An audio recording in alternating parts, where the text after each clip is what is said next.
and amen to the mandate of God. That is His promise. Amen?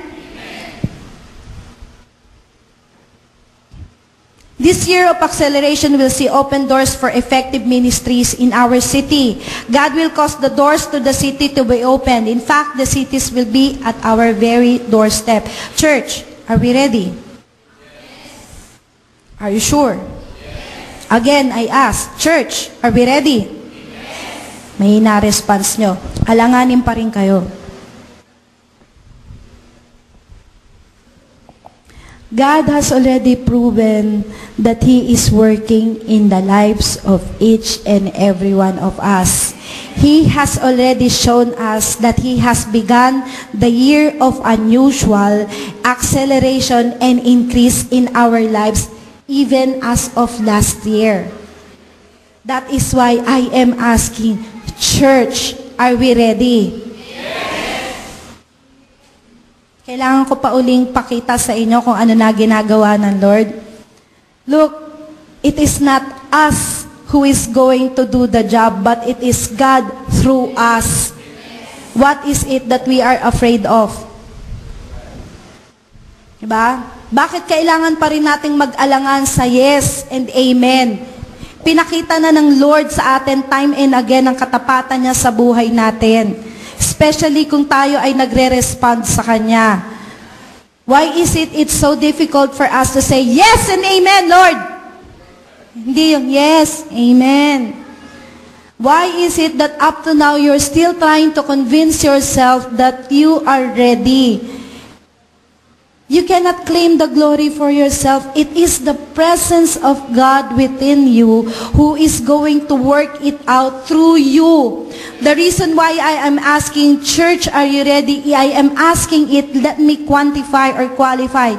I am asking it to know whether you as a person is ready for that Christ in you to manifest within you. Hindi ikaw o ako ang gagawa. Ang Panginoon na nasa atin ang gagawa sa pamamagitan natin. All we need to say is, yes, Lord, amen, gamitin mo ko. But because you say, yes, amen. Kumakanta ba tayo? Yes, amen. Not even the devil is convinced with your yes and amen. You cannot even scare a fly with your yes and amen, with the way you say yes and amen. This is the invitation to join in as we pursue to fulfill God's mandate to our nation. God is already giving us the invitation to join in. He is saying, I have chosen you as my partner for this particular endeavor. Are you in? Or are you out?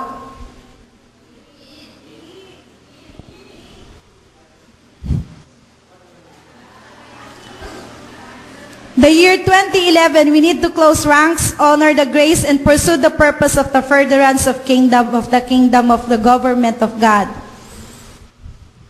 He said we need to join forces together and disciple our nations together rather than divide the nation each to our own agenda.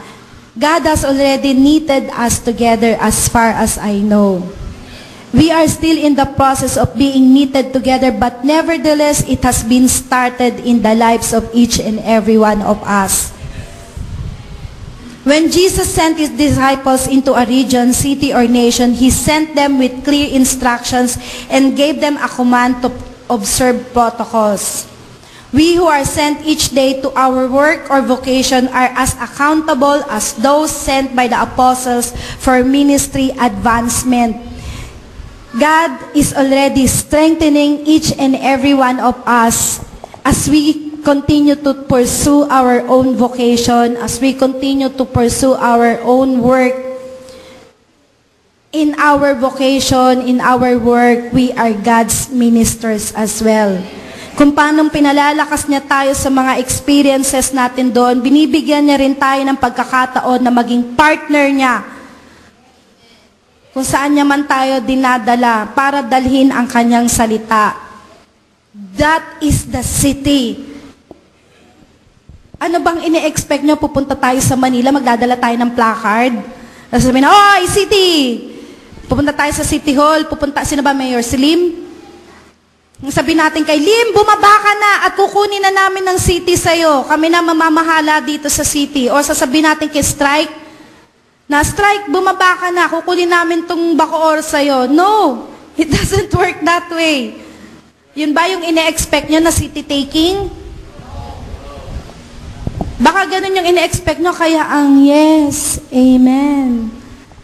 Ninyo, ganun na lang yes, amen.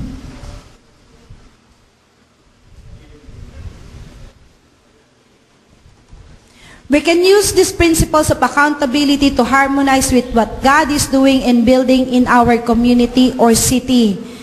The instructions provides protection, provisions, and set the course for prosperity. Imagine niyo po, if we say, "Yes and amen, Lord, gamitin mo ko," yung provision ng Panginoon, yung protection ng Panginoon, yung prosperity na inilalaan niya dun sa tutugon sa Kanya, andyan na.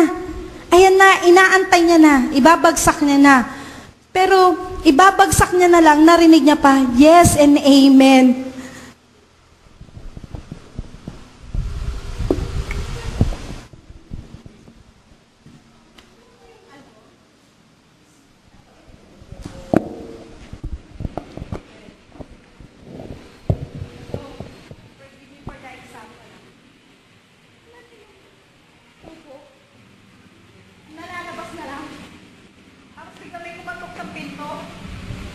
Nagulat, biglang nauglot.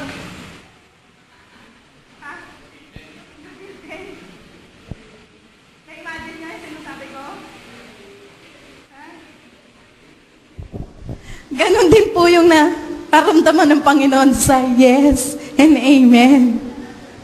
Ibabagsak na lang niyang ganon. Bigla pa niyang narinig yung yes and amen. Bigla siyang nagulat tuloy. Nabawi niya ng di oras. Kasi binigyan niyo siya ng pagkakataon na i-doubt yung commitment natin para sa Kanya. Naintindihan niyo po? Even if you said yes and amen, but if it doesn't have any conviction in your heart, your yes and amen is futile. Baliwala yung yes and amen niyo. Walang kwenta yun. Kaya kung ayaw niyong mabitin, di ba? Yes. Dapat merong conviction yung yes and amen natin. Amen? Yes. God is challenging His church with this Reformation message, and His Holy Spirit is establishing the revelation of the Word into the hearts of God's people. Our response to His Word would determine people movement towards them. And when the soil of the heart is ready, God will send a sower. When the receptive ability is in full operation, we will receive His Word, and the personal consecration will determine if the seed is germinated. Then God will send another to water the seed, and then the ongoing outworking of the Holy Spirit will allow the seed to grow into full maturity. Ganito po yan. Marami nang naitanim na salita ng Diyos sa puso ng bawat isa sa atin. Hindi lang isa, dalawa, tatlong tao ang ginamit ng Panginoon para yung holy seed na yan, na itinanim sa puso ng bawat isa, ay tutubo at yumayabong. Ito na po yung panahon para ito po ay magbunga, para po mapakinabangan, hindi lamang po natin personally, kundi ng mga tao na nasa paligid natin, at higit sa lahat, nung taong nagtanim. No, hindi nung tao, kundi nung persona na nagtanim ng holy seed na yan sa puso natin. Darating na yung panahon na kung saan ito na yung season of harvest. Kaya nga ibinababa, why do you think God is sending us the year of the unusual? Why do you think God is increasing and accelerating everything in our life? Is it for our own good only? No. He is doing these things because the world is already ripe for the picking. The world is already ripe for the harvest. Nag-aantay lang siya na makita niya yung tamang harvester na pwede niyang gamitin to harvest the souls for His kingdom. Kaya nga sabi ko, dapat ang yes and amen natin hindi yes and amen.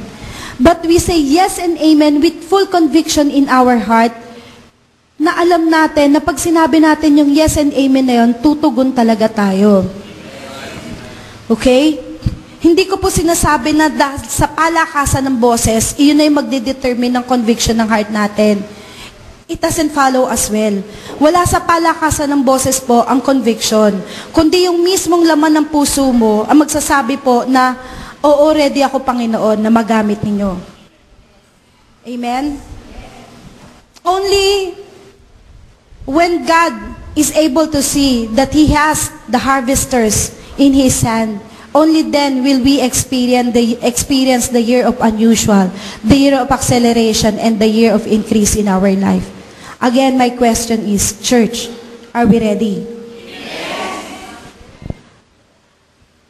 So be it. So be it. Sabi ng Lord, I am going to give you an open heart. I am going to give you an open heaven. I am going to be intimate with you. I'm opening the doorways. I'm even opening the cities and giving you opportunities. Just so you will be able to fulfill my mandate in your life. Just so you will be able to fulfill the mandate that I have given the church. So that my kingdom will advance on earth. The city is already in our doorstep. Again, God is seeking for people He can use. Let's all stand up.